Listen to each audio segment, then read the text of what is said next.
In today's video, the new Acqua di Gio Profondo eau de parfum, not to be confused with the new, just announced not too long ago, Acqua di Gio Profondo Parfum.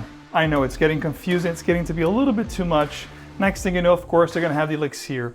It's just a normal order of things. But without any further ado, guys, we're gonna talk about the newest from Armani, Acqua di Gio Profondo eau de parfum. If you wanna know all about this flanker, if it's any good, if it's worth your time and money, stick around, the video's up next. Welcome back to another video, 𝗥𝗿𝗄𝗏 here. If you do love to make a great and lasting impression, you should know that smelling good is a great way to start. Today we're talking about the newest from Armani.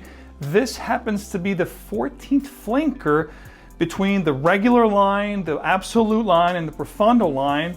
This is the 14th flanker to date. Of course, the 15th is coming soon, which is going to be the next iteration of the Profondo line, the Acqua di Gio Profondo Parfum, to be announced, or not to be announced, but to be found, because I haven't even found it yet, but as soon as I do, of course, I'm going to share it here on the channel. But today, it's going to be the newest 2024 eau de parfum version of Acqua di Gio Profondo. Is this the same, just in a different bottle of the original? What differences do I get? Let's get into it. By the way, if you would, please let me know in the comments, what is your favorite Acqua di Gio to date? Do you love the original? Are you a big fan of the Profondo line? Did you love the Profumo or the 𝗔𝗍𝗔, which were both discontinued? Again, let me know in the comments, what is your favorite Acqua di Gio fragrance ever released? I'd love to read your comments. Looking at the presentation here, the box is very similar to all of the other Acqua di Gios, same motif, same font, lettering, styles. The only difference is, of course, blue with silver appointments. This is the eau de parfum concentration batch code at the bottom of the box, which should match the batch code at the bottom of your bottle. This is a big boy. This is a 200 ml, which was sourced from overseas. I had to get this in Europe because, of course, it's not yet available here in the US. I don't know the price point, but it's going to be in line with all of the other Acqua di Gios, I'm thinking. The bottle looks great. The cap is not magnetic. It's just a nice, shiny, metallic plastic. The sprayers are incredible, as you would, find with all Armani fragrances. And ladies and gentlemen, the introduction is going to be incredible. If you love aquatic, ozonic, aromatic, bright, citrus, fruity fragrances, you're going to love this. That's going to be number one. However, the second part of this puzzle here is you're going to find this similar to a lot of the aquatic, ozonic fragrances in the market thus far, but this does have some differences from the original Profondo and other Acqua di Gios from the line. Of course, differences are negligible and minute. The good news is that the new Profondo eau de parfum is not a reworked or repackaged version of the original. There are differences, and we're going to get to them right now. I have the dry down on my skin right now, and of course on the tester strip I'm going to reapply on my wrist just to remind me of the original opening of this fragrance. Like I said, the opening is fantastic. It's going to be bright, uplifting, citrus, aromatic, just one of those openings that are clean, crisp, inviting.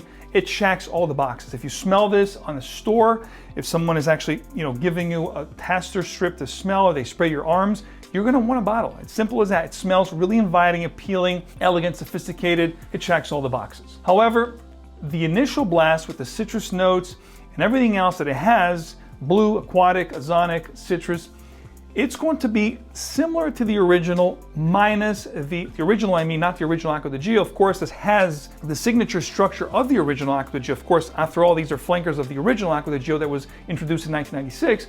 But in comparison to all the other Profondos, the original Profondo, Profondo Lights, and now the eau de parfum, this has some minor changes. It's going to be perhaps the cleanest, the most crisp of all of the other Profondos. The herbal notes were definitely toned down. You still have a presence of herbal green notes, but definitely toned down in comparison to all the other ones. Not as citrus, bright, or youthful or playful as Profondo Lights, which was really bringing home that whole, ethereal, bright, citrus aromatic, very playful aspect of the spring and summer type scents. I think Profondo Lights bring that home the most from all the other ones. The original Profondo also very playful, but had a very strong herbal and mineral vibe to it, almost metallic at times. This one here, happy to report, does not have the metallic undertones, does not have much of the mineral undertones as well. So if you were not a fan of that mineral / metallic herbal green vibe that you got very predominantly with the first two versions of Profondo, you're going to be happy with this one here because this is going to be brighter, fruitier, lots of citrus notes, definitely that aquatic tinge, ozonic feel that you get with all of the Acqua di Gios. Truth be told, I wore the Profondo eau de parfum iteration of this fragrance quite a bit for many different setting scenarios and occasions because I wanted to get the full spectrum of the experience with this fragrance before I brought forth the review. And when it comes to the compliment factor, the reactions I got, and even in comparison with all the other Profondos, I have to be honest, this does not have much differences. Perhaps if you put this on a taster strip and you ask some people that are not really into fragrances, they're gonna say, well, this is the same fragrance. They smell very, very alike, very similar.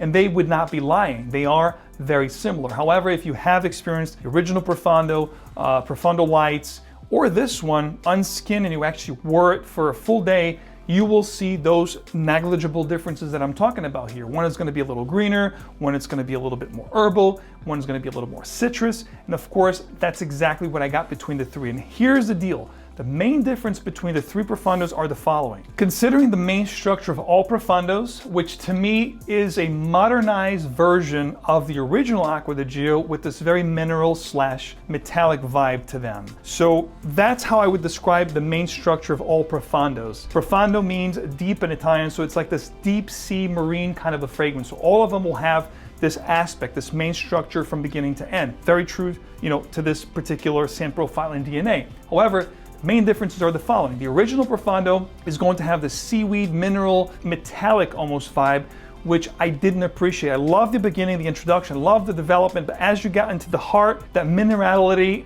that deep marine, seaweed-like vibe was not something that I really appreciated with the original Profondo. Now, however, Profondo Lights was much brighter, more playful, a little bit more youthful, which I really appreciated for day wear during the summer and spring seasons. This one here, however, to me is the most balanced of all two.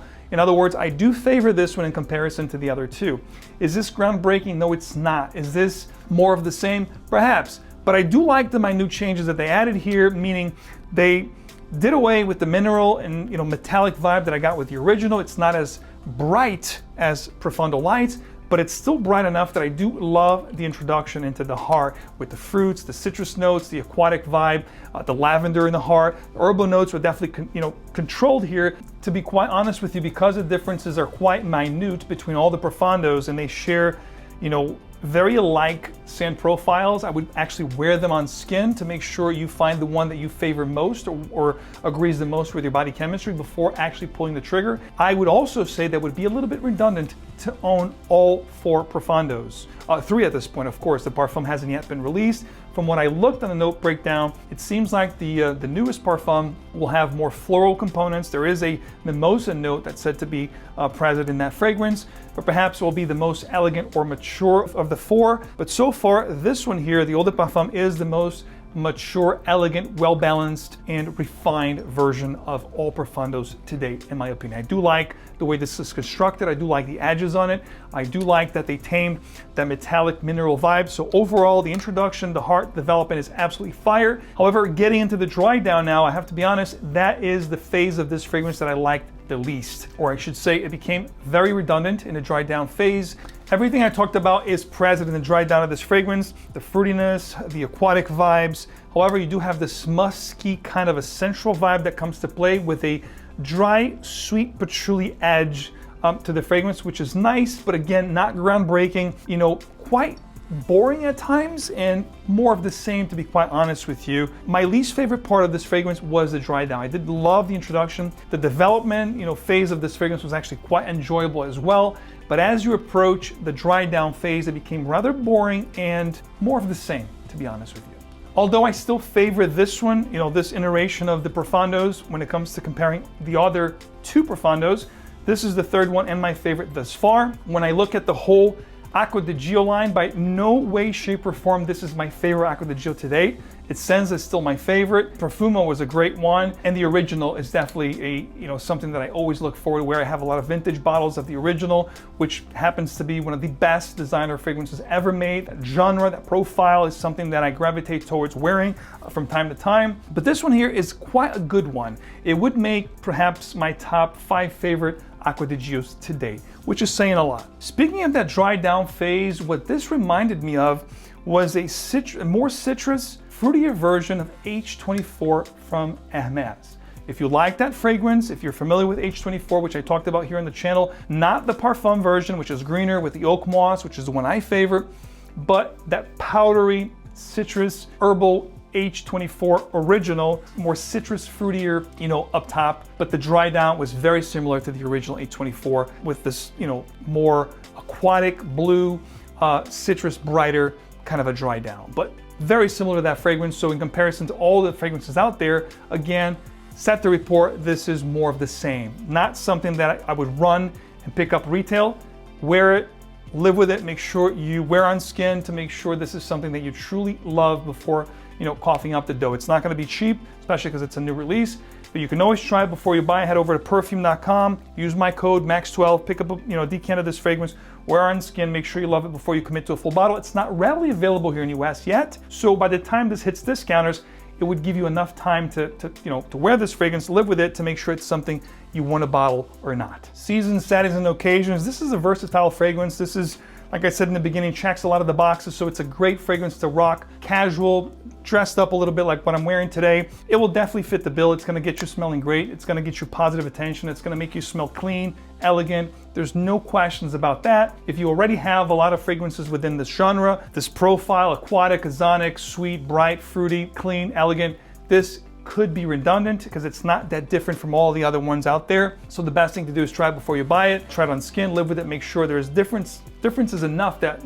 warrants you picking up a bottle. I think day wear, you could definitely dress this up or dress it down. I think it's versatile, but I would mostly wear this for day wear, casual errands, gym, upcoming season, spring and summer. I think it'll be perfection for this one right here. If you're looking for a great scent to rock as a signature scent for spring and summer, definitely look this way. This will fit that bill, no problems. The performance of Profondo eau de parfum, not as good as I anticipated. It opens up quite nice, projects nice for the first hour and a half or so. Then it becomes really close to your immediate surrounding. It's going to give you a moderate to low sillage. If you spray the back of your hands as you move around and as you talk to people, they're going to get whiffs, but it's moderate sillage. Nothing groundbreaking, nothing too strong, nothing too powerful. Longevity, 5 to 6 hours. If you spray your clothes, you get a little more, 6 to 7. But again, I was expecting a little bit more performance, especially for what I paid for, getting this fragrance from overseas. It smells really good.